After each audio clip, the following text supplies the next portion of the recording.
A beautiful morning to you from the city of Abuja, and welcome to the Advent Cable Network Nigeria.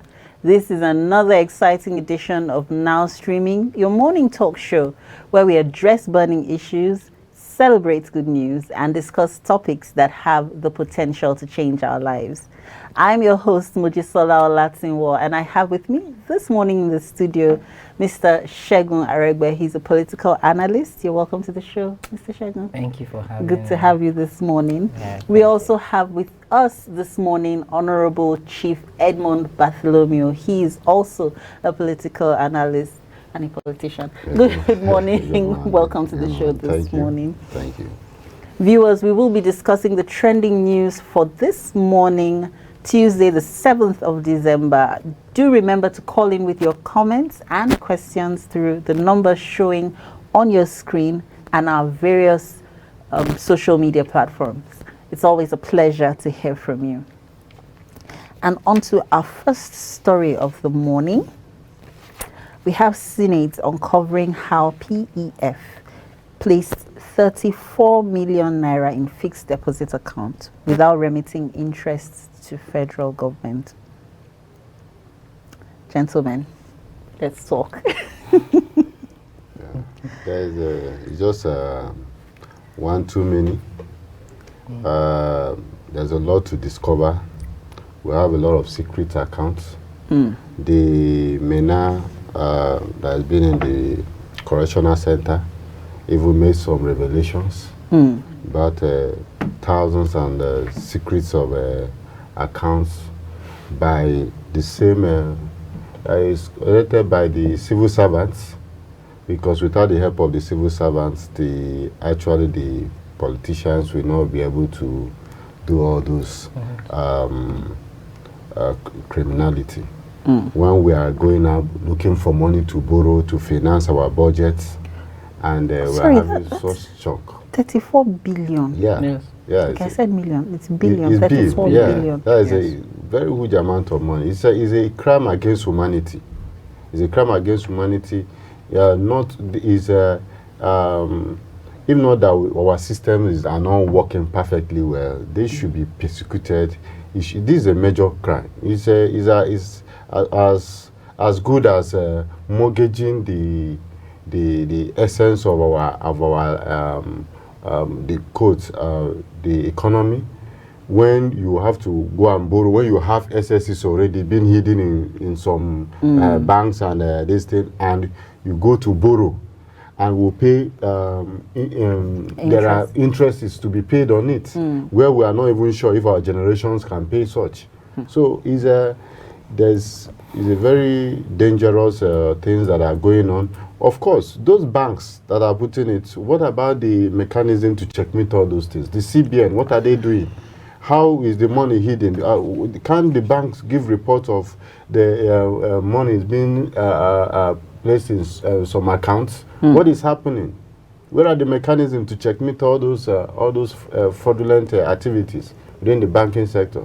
So is a question that needs a deep thinking and how to can resolve this for good. Segun. Well, like he just said, I don't know. I've been pondering over it, why that money was fixed in the first place. Okay. And to make profit. Profit. Okay. So the profit has been made. The 182 million. And it cannot be traced. No, they said they've given 82 million back to federal government. So it's 100 million that is lost. Okay, so the 100 million that is lost, which is the profit, where is it? That's the point. That was the money that was gotten as profit. And that money, they are even saying they're supposed to remit it back to the tax revenue. Yes. And I mean, for me, I think, like we've always said, we just think it's just those politicians alone that are the criminals here. Even civil servants, they also dabble into things that they're not supposed to be doing. So corruption is just eating into the entity of Nigeria. It's so bad. This money is for all of us. And just some few will sit somewhere, and I try to imagine and ask one particular question. people who do such things, do they actually think about other people other than themselves?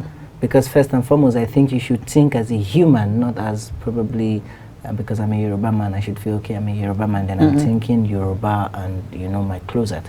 But if you think as human, then you would be able to factor every other person into, and this money is a public fund, it's not a personal fund. I know yesterday, one of our guests yesterday made a statement that resonated with me. He said, for every dollar, for every kobo that is mismanaged, somebody dies.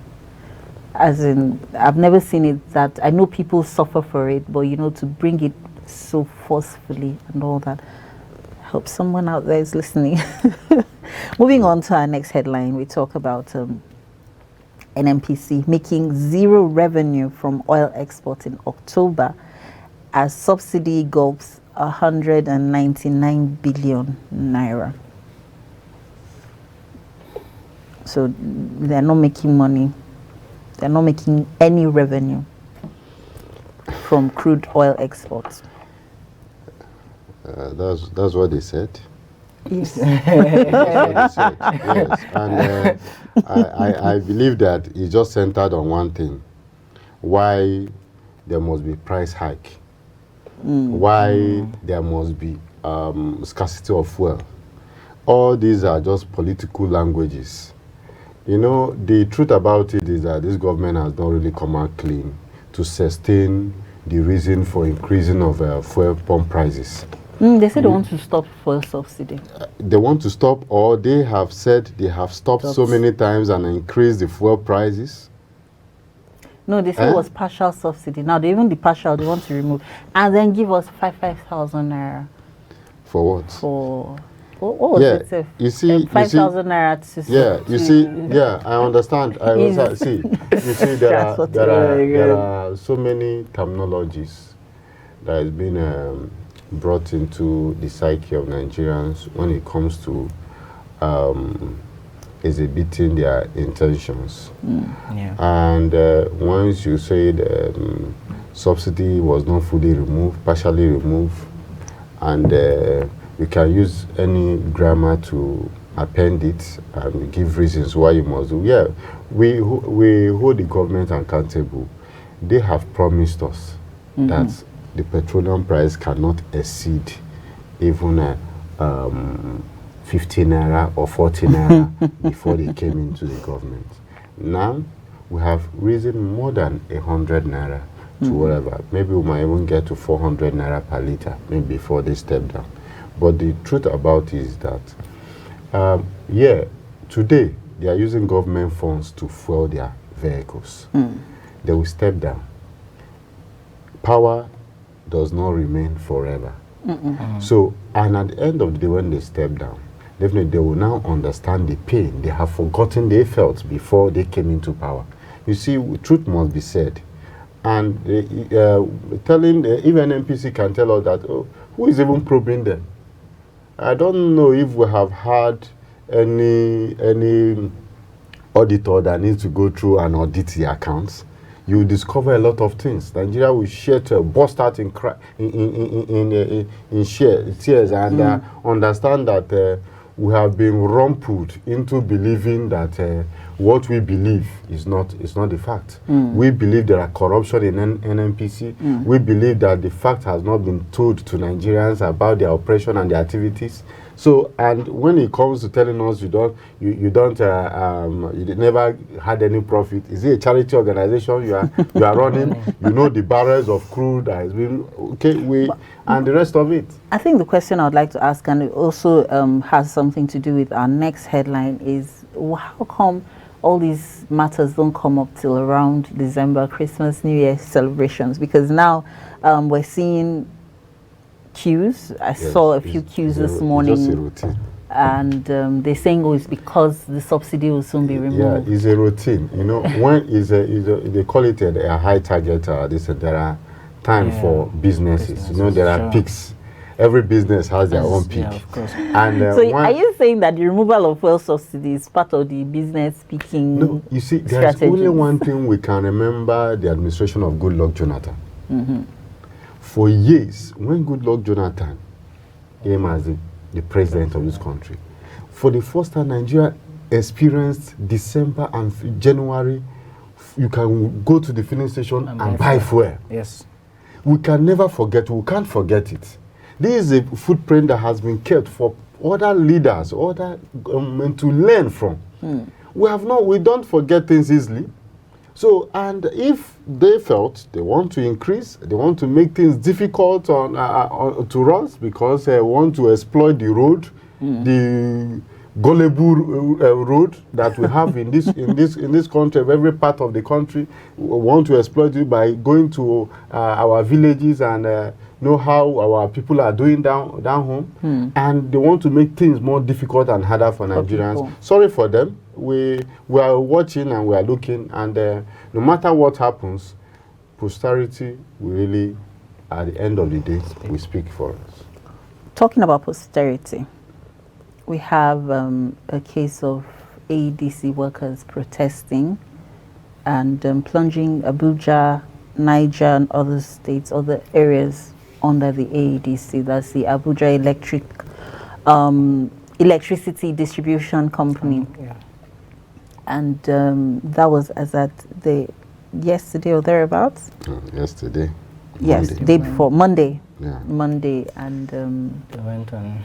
they went on a warning strike, I think, and apparently they had some meetings yesterday, and they seem to have reached a resolution this morning. So let's talk about that. Well, I don't know. From all I think, I got some little information about that. I was getting a hinge to hear that CBN is actually owing them. Is it CBN that is owing them some money? I don't know how true that story was, but someone was telling me like the CBN is also owing them. Other people are owing them some huge chunk of money, and they have not paid them. If that story is true, I was wondering how CBN would be owing AEDC workers. I mean, that's you know, and I'm sure that that's an environment that cannot go without electricity. You know, their electricity has to be on at all times. At all times. So I don't see a reason why they should owe. However, beyond that, AEDC couldn't have just gone on this warning strike, obviously. Something has really, you know. And talking about that, I think Nigeria has left the path of where we should be even having such issues. We have every resources that can generate light for us independently. Because to the best of my knowledge, I was aware of the time we were giving somewhere like Niger and Cameroon, they're about light. And these people were having constant light. In 2011, I was fortunate enough to travel to Cameroon, and they wanted to take their light. I was watching the TV, and there was an announcement that light was going to go up. Oh, that happens in Nigeria too. For about an hour. Okay. Just not all parts of Nigeria. For those who don't know, they know. Okay. So there's a part of Nigeria, that this a small part of Nigeria, okay, that they would have announced a week ahead. Okay. That we're going to have maintenance on so day by so time. So sorry, please, you should bear with us. There won't it be happens. Light. But then, and then the day they're supposed to be, they bring the light on the day and the time that they said. Those who don't know. But they're not under any disco. They're okay. Okay, so I would take that. But then for Cameroon as a small country that is not even up to Nigeria, and you know they can be that organized and have a good system, I don't see a reason why we have resources. That's, for me, that's my pain. And I say this, I say one of the reasons why Nigeria hasn't moved ahead in any area specifically, because power is nothing, oil is nothing, I mean roads, you can't, health sector, you can't pinpoint one particular aspect of Nigeria where you can say we have risen to a particular height. There's none. And that's because when a government comes in, they don't prioritize whatever they're coming to do. So if a government comes in and says this year, for 8 months, we want to focus on light. Trust me, we can do it because we have enough resources to get this done. And if there's light in Nigeria, our economy would move forward because there's no aspect of the economy that light does not affect. So the thing is, I think their reason for striking are various. They have various reasons: work conditions, safety protocols not being followed. It's a major internal issue. More or less like the city. And they had the issue of remittance. Yes. So deductions are being made for pensions and not being remitted to the pension funds. Just imagine. Somebody's fixing it somewhere. I don't know. Now, but they've called off the strike. Yes, but there's something that we should understand here. In the country today, we still have those that have been given estimated billing. Oh, yes. And once you go on strike for your own good and you off the transmission, at the end of the month, you want Nigerians to pay for those time that there was no supply. At the end of the month, I know that they are going to have problem. And when the Nigerians start reacting, we don't have this number of estimation you have given to us. It is not done, but we never consumed it. They have the right to oppose any bill that will come to them this month as far as estimation is concerned. Of course. Because they, on their own, of course, we are all Nigerians, AEDC are Nigerians, but as much as we have the end users of your products, they are private organizations as far as we are concerned. And you should understand that once you are giving any services, you are supposed to appeal and sit to discuss with those communities that has been given those estimated billing. Please, they should do it. If not, I know that the Nigerians are now wise, not the time of NEPA, where you just impose unnecessary bills and you use government apparatus to impose such this thing on Nigerians. So it's two-way thing. I am just saying that no matter what, they should deduct the hours that they have offed their transmission and deduct it from whatever the bill they are going to give to Nigerians. That is just my stake. Let's hope that happens, and let's hope that works. Hope so. But then, good news: the strike has been called off. I mean, everywhere could have been. So, but then, still talking about strikes, let's quickly move over to Benue State, where we have doctors and dentists under the National Association of Government General Medical and Dental Practitioners that are threatening an indefinite strike. That's in Benue State. They listed 6 issues that the government that they've raised concern about, and government is yet to resolve. And so they've written to the governor, and they've given 21 days ultimatum. Yeah. Okay, they had initially given a 21 days ultimatum, and then they gave a 2 weeks extension, and apparently nothing has happened, and they're going on an indefinite strike. Benue people, the governor has so much. So, but then we have serious, the things they're demanding are actually really serious things. Yes. They've not been paid salaries for 7 months. Then, of course, their COVID-19 inducement allowances have not been paid. They don't have permanent and pensionable letters of appointment to all doctors that have completed their bonds, and other things, other serious issues. Yeah, what I'm just saying, once the agitation has nothing to do with politics, once it has no correlation with anything outside the ethics of the medical profession, then we Nigerians should support them and actually urge the Benue State government to intervene and intervene fast. You see, those workers also have families, and I don't know how humanitarian services will be, will be given out as a matter of importance. Like you said, the COVID-19 allowance has not been paid, and the rest of it. Salaries, I mean basic Yes. salaries. So we will only just go by what they said and appeal to the government states. The Commissioner for Health, Benue, you please have a negotiating discussion. Come to the round table and discuss with these workers, because it is very important to discuss. In fact, that is the only way. No matter the strike, no matter what, we'll still sit down on the round table to have a solution.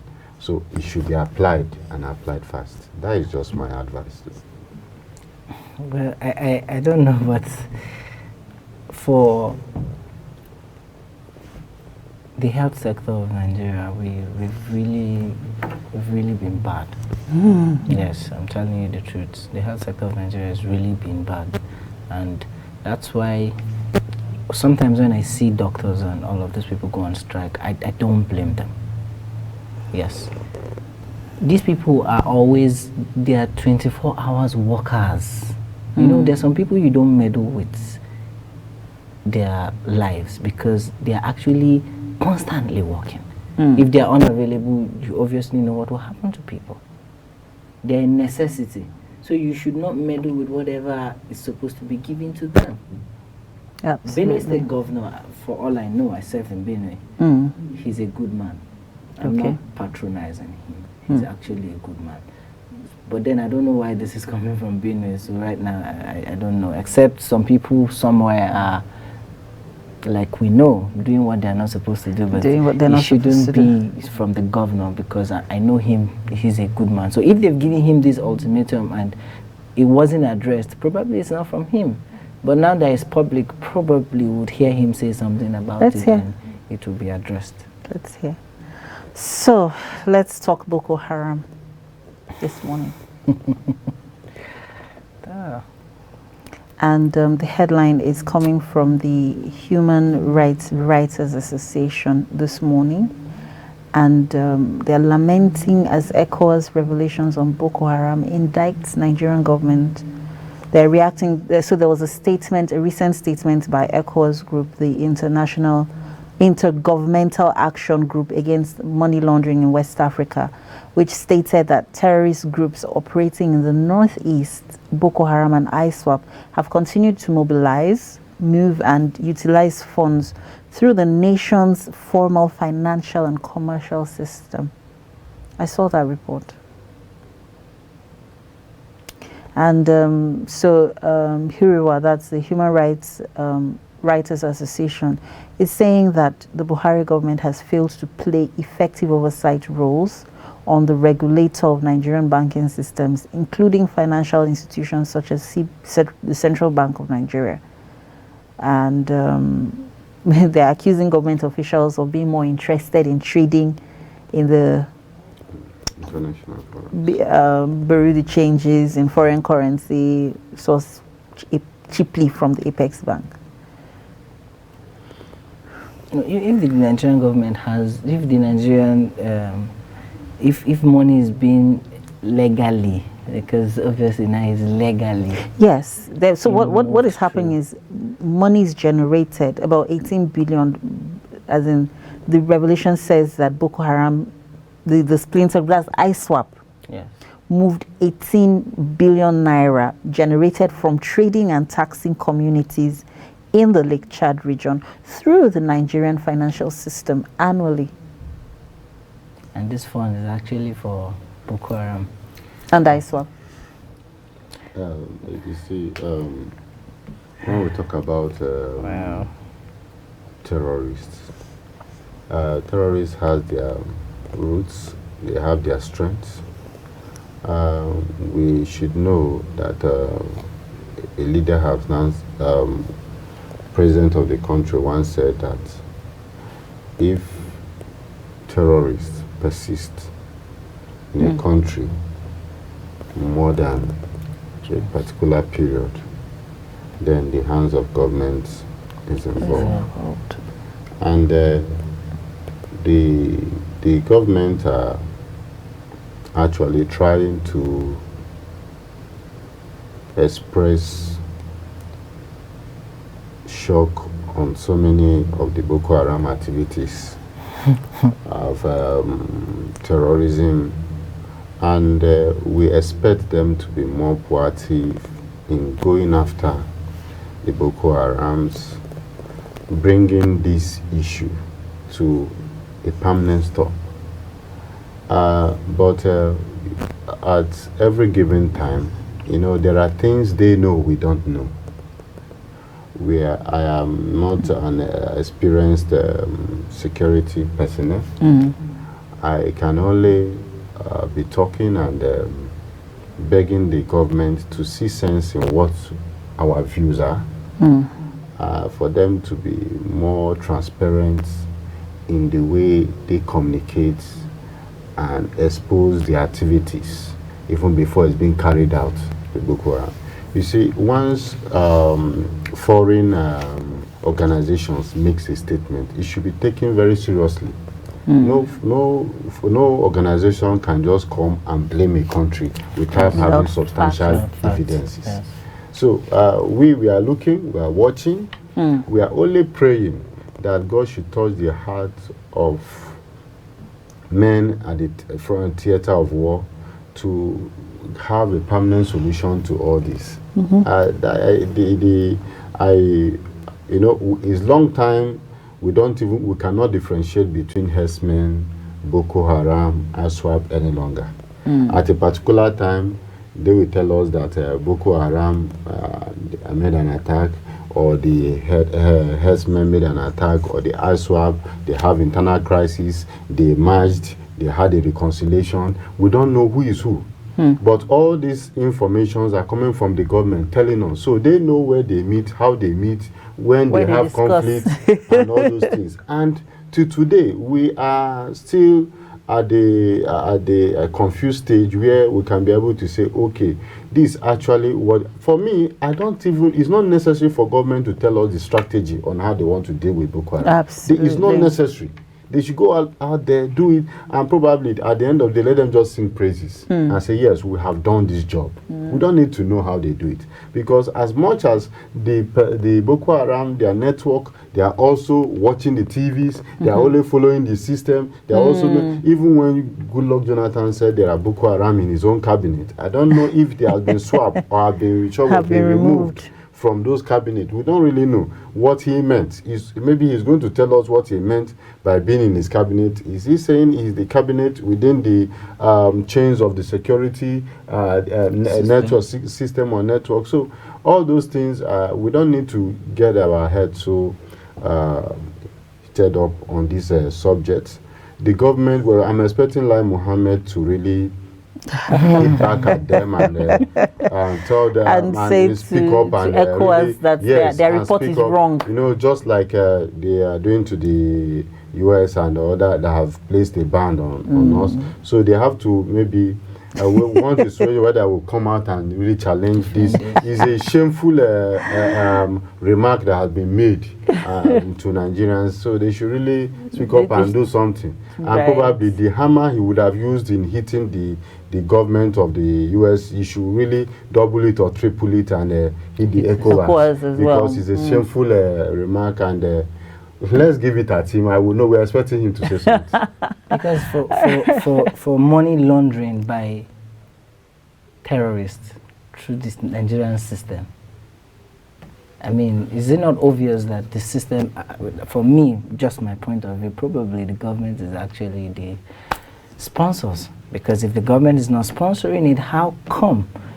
It's so easy.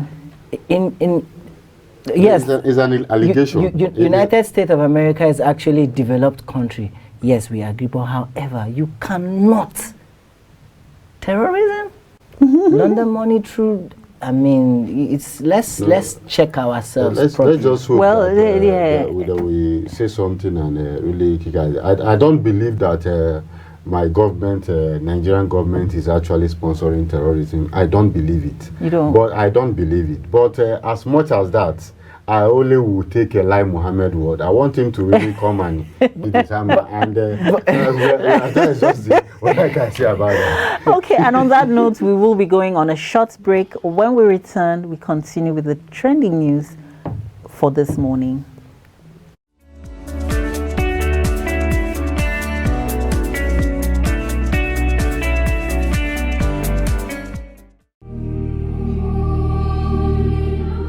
Diocese of Lagos West Anglican Communion Gowon Estate Archdeaconry Bakmak Choir presents White Christmas Carol Concert tagged Messiah from a Small Town, performing the work of George Frederick Handel. Guest performers Mrs. Ifoma Ubani, soprano soloist, Ebuka Omaliko, alto soloist, Dr. Precious Omuku, tenor soloist, Kayode Ajayi, bass soloist. Concert to be conducted by Maestro Kelechi Agu, music director. Date 11th December 2021. Time, red carpet starts at 3 p.m. Concert starts at 4 p.m. Dress code, white attire. Under the distinguished chairmanship of Dr. Toyin Okeowo, Chairman Metropolitan Motors Nigeria Limited, Chief Engineer, and Mrs. Ayo Jagu, Chairman Stag Engineering Limited. Parents of the day. Host, Venerable and Mrs. Taiwo Olupiton, Vicar and Archdeacon. Chief Host, Right Reverend Dr. and Dr. Mrs. James Odedeji, Lord Bishop of the Diocese of Lagos West. Don't miss this experience. Medicine, Speaker, Venerable Dr. John C. Church of Nigeria Anglican Communion, Diocese of Niger Delta North, Holy Trinity Anglican Church, Rumapara District, presents 7 Nights of Possibilities, Praise and Suya Night 2021. Theme, Divine Visitation, John 5, 1-8. Venue, Holy Trinity Anglican Church, number 520, Ikwere Road, Port Harcourt. Date, Monday 6th to Sunday 12th December 2021. Ministering, Right Reverend Wisdom B. Ihonwo, Chief Host, Right Reverend Foreman Nedison, Speaker, Venerable Dr. John C. Adubasim, Host, Evangelist Professor Chinonso Achebe, Speaker, Ministering in Songs, Priye Odede, Asu Ekie, and Praise, Jackson Jones, Minister Ale, Minister Favor Anokem, Shinedu Nehemiah, and Minister Uchenna. It will be broadcast live on Facebook at HTC Rumapara and ACNNTV.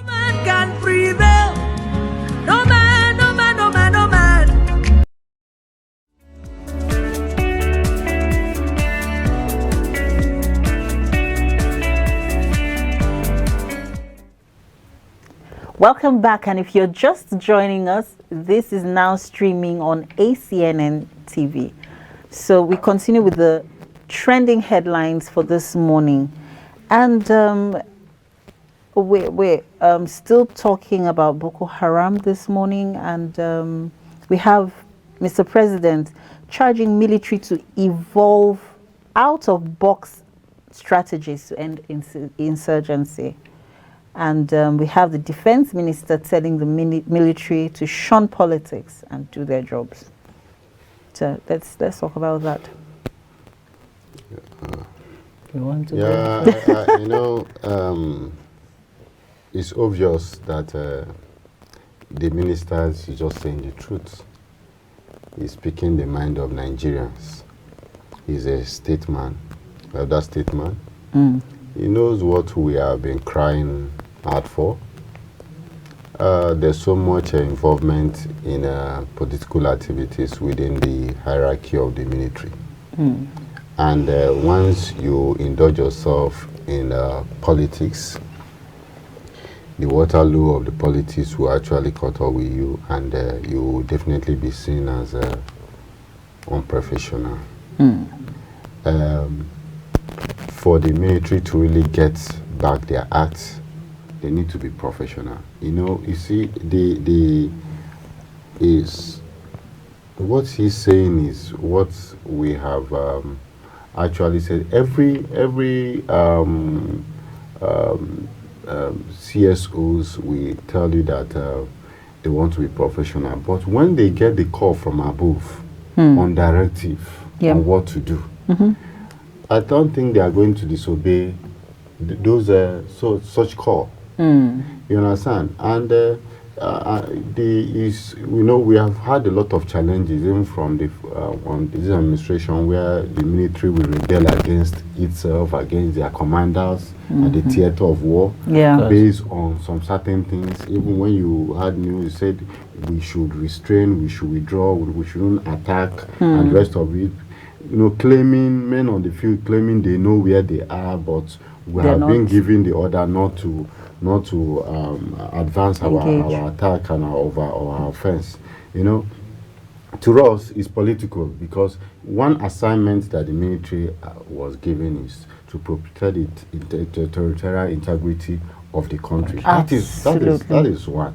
And once the officers on the field we make such an accusation or allege that they have that call that they should withdraw and restrain, that is actually political. So the call is actually in the right direction. The president said the military should think outside the box. Outside for strategies. We don't know what he meant by that. Is he going actually negotiating or discussing or looking for a way to solve the problem? But our military has also been proven one of the best in the world. But it's unfortunate that some of them, if you discuss with some of them, they'll say, oh, these people are people that we can deal with, who can flush out, they use so many terminologies, military terminologies. And at the end of the day, I believe they feel bad that their professions is being questioned, what they can be able to do and serve. They can serve this country very well. And we believe that they will get it right. Maybe at the end of this tenure, because the tenure is rounding up, maybe before next year we will discover that maybe the Boko Haram has been silenced and the ISWAP has left the country, and probably the herdsmen has stopped their operations and they have been granted amnesty. And because they know that after this regime must have been folded up, they will have no place to run to. So it is a call that this government should be able to deal with and rule all the whole activities, even within the security chains, and clean everything up before they leave power. That is my submission. No, well, for me, I don't think this carries any weight. Yes, especially coming from Mr. President. He's a military man. When he was coming into power, he said something. He said, Boko Haram can be wiped out under 6 months. Yeah. I remember that statement so clearly. He said Boko Haram can be wiped out under 6 months. So when he spoke like that, he was speaking like a military man. Because he knows. And he's been in power since 2011 or 2015? 2015. He's been in power since 2015. And we're still on the matter. 2021. We're still on the matter. 2021 is ending. So, and we're still on the matter. So it's been over 6 months. It's been over 1 year, 2 years, 3 years. And we still have Boko Haram. Not just Boko Haram now. We have more bandits. We have kidnappers. We have killer headsmen. So ISWAP. So I mean, is that to say his coming into power was to help us increase more of insecurity? And now he's calling on his security parastatals to say, let's think outside the box. Where have you been thinking all the while? In the box? Inside the box. In the box. So for me, I would seriously say this. I've always wanted to be in the military right from a very young age. Yes, in short, I was actually called into the military in 2019 or thereabout. What happened? My mom didn't let me go. My mom was literally crying, because she felt if I did go, and it was short service, and they were saying it that once we were posted, we were going to be taken to Maiduguri, and my mom was already scared that her son was going to go and die. So you could see that. That's like my mother among, how many other mothers don't want their children to go into the Nigerian army right now? Because they feel they would kill them. Nigerian army is no longer a place where people would passionately want to go and say they want to go and fight for their country. So, and then for me, it has been stated over, like resounded over time. Nigeria has one of the best land army. And these guys who are fighting are actually, they're on the ground. If they were in the air, we would have probably said, okay, they would overpower us. You know the point. But then they're on the ground. And they're in a particular terrain. And you've not been over. I heard something some time ago that these guys have built homes, like solid homes.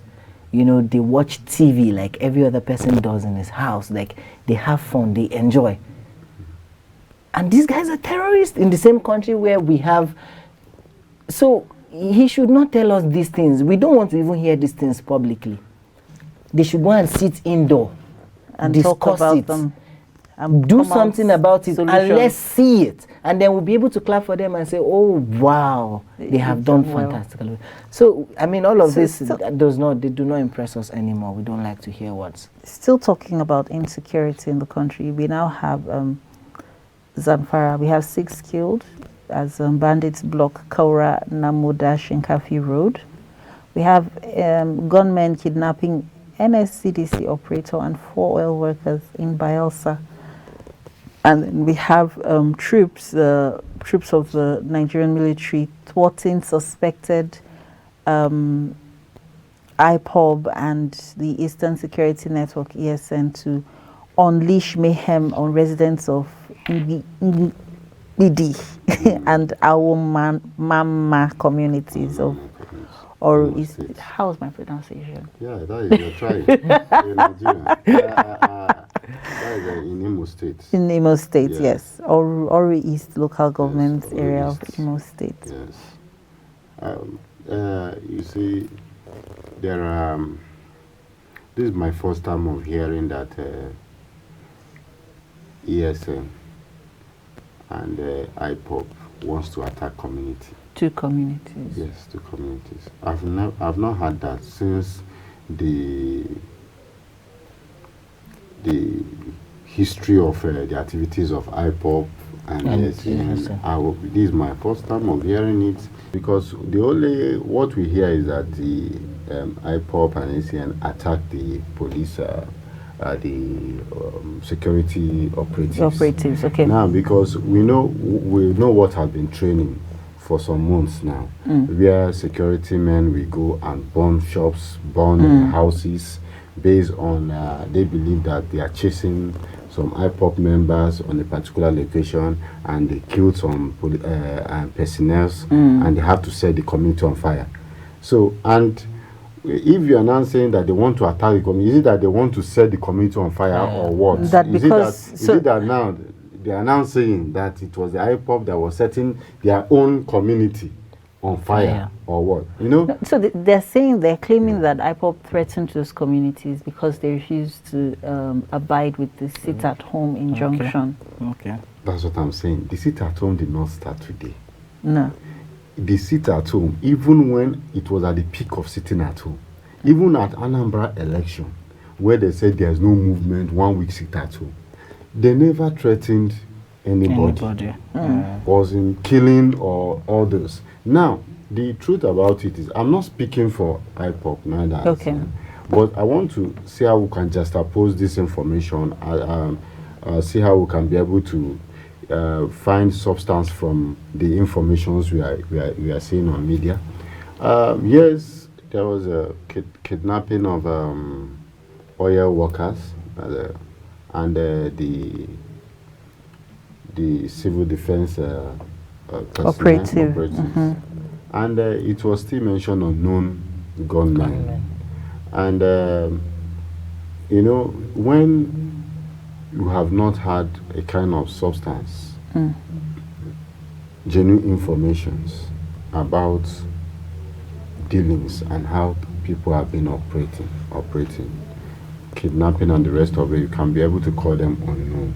You know, IPOP started from unknown gunmen to now IPOP and ACN. Now, as much as there are too many of the kidnapping and insecurity in our land, in this nation, we are only begging that we should detach ourselves from this way of, how am I going to put it, kind of advancing on stopping all these abnormalities that are happening. You know, there are technologies we can bring in place where you can be able to checkmate all these excesses of insecurity. Absolutely. It's just like what happened last time in Kaduna Abuja Expressway Yes, yes. at the broad daylight. Yes. Where we cannot even be able to, you know, in space of an hour, be able to know the route in which those kidnapped victims are being carried. So you see, it's just a collapse in the system. Absolutely. Since they have had the information that there are going to be a disruption within the communities, it is enough for them to know what to do. You see, the problem I have is once you get these informations, you should get in-house and lay an ambush. Absolutely. And prevent it from working. But when you come to the media to speak out your strategies, what is happening, or I don't know if they have a meeting with even the community leaders within those communities. What was the outcome? How was the security arrangement within those communities? Now, those information should be actually kept, and one of those people can be apprehended, and then you know the true face of those people. Because in the past, we discovered that even some apprehension was done, and we discovered those people being apprehended are being seen as sponsors of some political parties. Yes, within the country or within the community. So please, we are begging the security that please, if you get information, do whatever. After you must have done justice to it, then we can give you the praise. Okay, so let's talk elections. Everybody is looking forward to elections, but we still have the amended Electoral Act that has still not been signed. And we have Mr. Femi Additional, Special Advisor to the President on Media and Publicity, saying that the reputation of Mr. President won't diminish whether he assents to the bill or not. And he said that on Monday evening. And he has confirmed that the President is still consulting widely before deciding on the bill. And when asked if there would likely be a repeat of the 2019 scenario where the President refused to sign the electoral amendment bill shortly before the general election, Mr. Adesina says, you know, the reason adduced for not signing the previous one was because of the short time between the time it was brought and the time to the elections. There is a minimum time within which it should be brought, and this bill has been brought in good time. All I will say is that, I'm quoting him now, as long as it will serve our democracy well, the President will do the needful. And then the next headline says that INEC has replied to the President saying it is satisfied with the amended Electoral Act. So, your thoughts, Mr. Shegun? I think we talked about this some couple of yes, days. Yes, it was you were on the show the day they said they'll take it to INEC to see what they had to say about it. And I remember you saying we'd wait and hear what INEC has to say. If INEC have come to terms with it, Mm-hmm. and Mr. President is still wildly consulting, I don't know what he's consulting about, because this same bill was brought to him before now. And like Additional was saying, he said he was being pressured by some people, and the same people are still pressuring him, maybe because they have a hidden agenda. However, he said why he didn't sign in 2019 was because of the space of time. It was too short. Now he has all the time in the world to have signed this, but he's still consulting. So my simple question is, what is he consulting for? If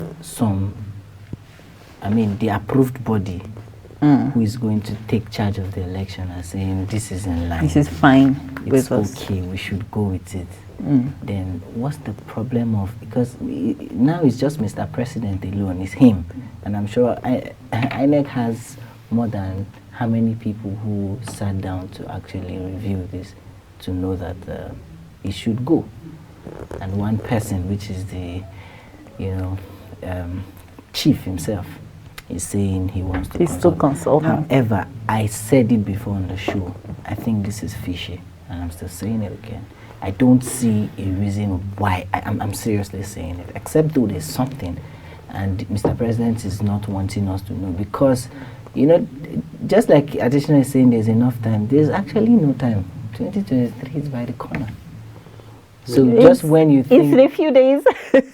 just when you think election periods are far. No, but the deadline for that is 19th of December. That's in, after 19th, then it becomes too late to sign it into law. Okay, so don't you think...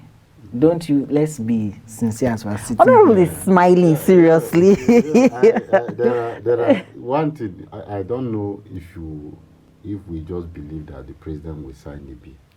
Or you don't believe he will sign the bill? Oh my God. I I have somebody with me today. I'm just, you know, why I'm laughing is that the president is a politician. Mm-hmm. Do we know that? Yes, So, of course. He's a member of the ruling APC government. Now, do the APC wants that bill to scale through? You should understand that he's the leader of the party. And if the caucus of the APC don't want that bill to see the light of the day, I don't think that the president that has enjoyed so much this thing from the APC government, yes, of running the second tenure, and probably the last president that will emerge from the APC will just want to do his own bid without considering his party.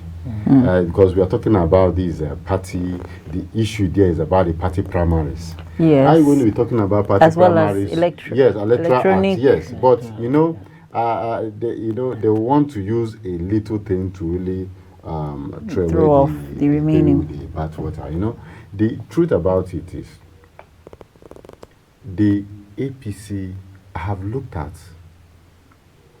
all over the states. APC has problem in the states of the federation where we are not sure if they can be able to conduct primaries to start that's with. all. So, and they have known that this, if the president signed this act into law, it's as good as APC members going to register another new party, whereas it's already late. Because they will not have a template to discuss, because most of their leaders in those states are so arrogant that they don't listen to advice. They believe that they are the key players, that they will not want the younger ones to come and make their own inputs. So if the president, the only thing there is that we have to ask the president, is he the president for the country or the president for the APC members? So, but he should please do one thing for, he's not going to be the president again. Third term is not visible. So he should just, he has enjoyed all what he needs to enjoy, and we have given him the support as our president. Please, Mr. President, assign to this bill. And let's Assign move on. to it. You have just opposed enough, permutate enough with the bill since from the Consulted. yes, and that it's too early, it's too late. All those things. Maybe you are going to bring another thing. Maybe you are going to say maybe the volumes are too voluminous. So please just assign. Of course, you will know there are people assigned to go into those, check the clauses and the rest of it, and they know they are comfortable. You understand? Even the additional no. I love that man. He knows the truth. You can see, you can't get him in his speech that the president will do the needful. What he says, the needful. And we are saying, we Nigerians are saying, please do the needful in what? Ascending to it. Shikena. Thank you. Okay, so we have an update on the story that has really broken the hearts of Nigerians all through last week up until this morning. And we have 3 students accused of having a hand in the death of Sylvester Oromoni, the student of Doen College Lekki, were on Monday, yesterday, invited by divisional police officer of Maroko police station and later taken to the state CID for questioning over the 12-year-old's death. They were accompanied by their parents and lawyers. Yeah.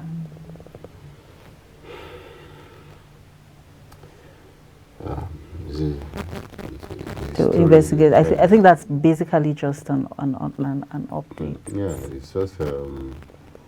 I think Femi Falana has, so the senior advocate has taken up the case for the family, and we also heard that most of those children have been flown abroad.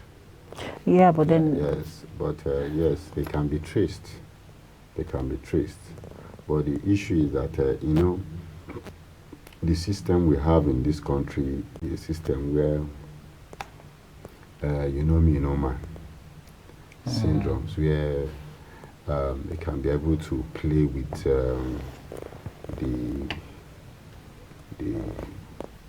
activities within the government, where because he's a friend to a friend, or a daughter to a friend, or a son to a friend, so I don't have to do my job. But we know the truth. So for now, we have not really had the truth to what really happened. We're just hearing it from the area of the parents and the school.